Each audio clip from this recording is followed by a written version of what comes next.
Бүгінгі күні есірткі заттарының синтетикалық түрлерін тарату даулы мәселе болып табылады.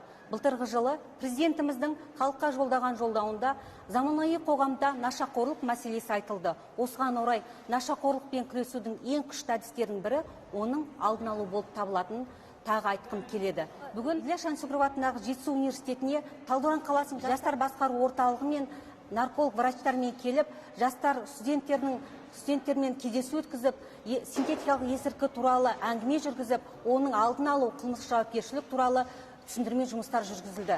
Қазіргі уақытта психоактивті заттардың жаңа буыны пайда болды. Ол синтетикалық есірткі.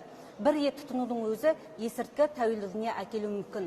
2021 жылдың қазан айынан бастап синтетика есірткінің ауыр түріне жатқызылды. Онымен заңсыз жұмыс істеу үшін жаза қатаңдатылды. Есірткі ортасы жұмыссыз жастар, студенттер, оқушылар.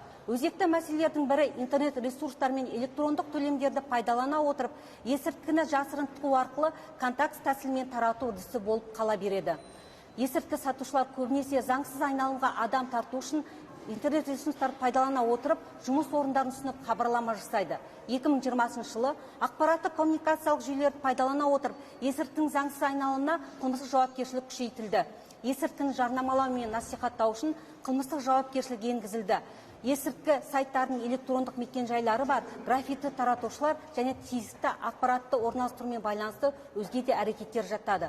Біздің ортақ мақсатымыз жасөспірімдер арасында нашақорлықтың таралуына жол бермеу, балалардың есірткі ортасына түсіп кетпеу, оларға дер кезінде қорған болу.